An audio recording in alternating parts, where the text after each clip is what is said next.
sisters, the Lord be with you. And so with you. A reading from the Holy Gospel according to John.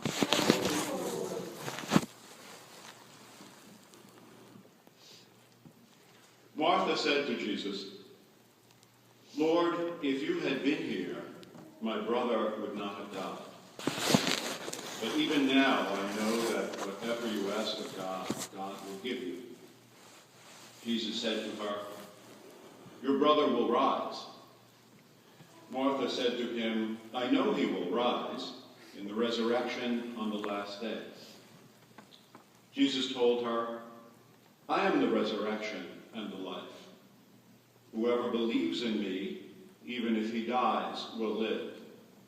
And everyone who lives and believes in me will never die.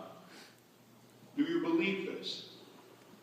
She said to him, "Yes, Lord, I have come to believe that you are the Messiah, the Son of God, the one who is coming into the world."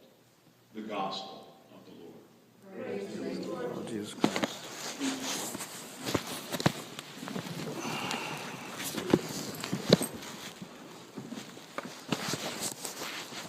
On Palm Sunday, which was the day that my uncle died, I had not seen him in several months, partially because I had broken my wrist and couldn't drive, and partially because I'm now helping a friend of mine in Jersey City, so I'm going to 2 parishes on the weekend. But this particular Palm Sunday, it just so happened I finished Mass in Jersey City, and I was on my way to Paramus, driving up 17 to have the noon Mass there. So I was on 17, and when I looked at the clock, it was about 11:10. I thought to myself, well, maybe I should visit Uncle Bill. I haven't seen him in a while. But then I noted the time, that it was 11:10. I said, no, I better not go, because I know by the time I get there, it'll be 11:20, and if he was there, he would be lined up in front of the cafeteria door, waiting to get in. And I had made that mistake once before. I had gotten there about 11:15, and I went to his room, and he wasn't there, and somebody said, "Oh no, he's go down by the cafeteria." And there he was by the cafeteria door. And when he saw me, he said, "Hello," but then he said, "I don't have time to talk." And as soon as one of the workers had opened the door, he scooted in his wheelchair and said, "See you later." So as we well know, to say that he was on time is a gross understatement. He was notoriously early. I can remember days when I was in the seminary or when I was in my parish in Jersey City years ago, that there was an event going on and he and Vicky had been invited. It could be sometimes 45 minutes before the actual event, and somebody would buzz me and say, "Your family is here."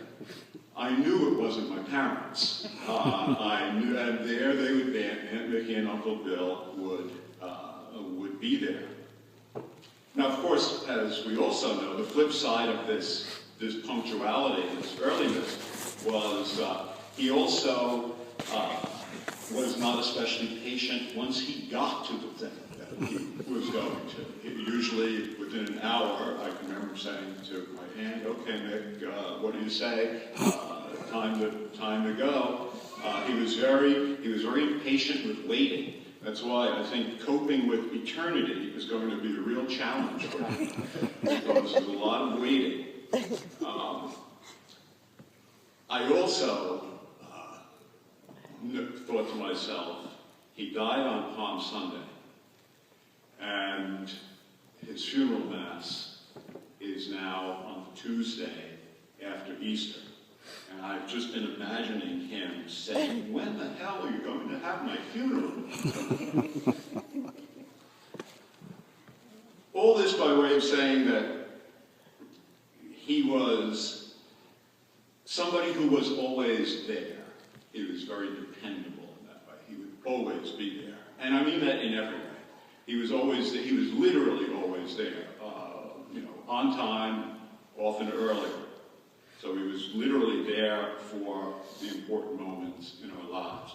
But he was also there as somebody who offered offered encouragement and support and emotional consolation to everyone. He was, at least in my experience, he was an excellent listener.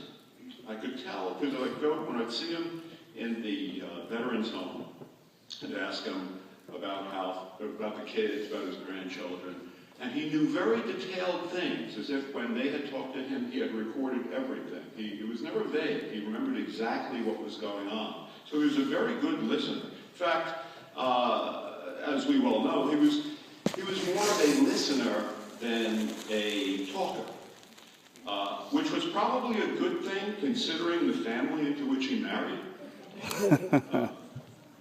And he was somebody who you could talk with, as probably one of the few non-sports types in the family. Uncle Bill was somebody I could talk to about horror movies, right? Because he liked to watch horror movies. And that legacy, as we know, has been passed down to his own children. I mean, my cousin Stephen has now got me hooked on The Walking Dead. So you can trace that back to the influences of my uncle. He was also there in very concrete, material ways. I can't recall anyone in my life who was more open-handed and generous with what they had than my aunt and uncle. Steady, dependable, generous, open, loving. These are his qualities. And if they remind us of the qualities that we associate with God, that is no accident. Because he allowed God's grace to transform him, and he reflected that love of God in his life. And sometimes it was a struggle, but he allowed himself to be transformed by the grace of God. At the center of Christianity is belief that eternal life doesn't begin when you die.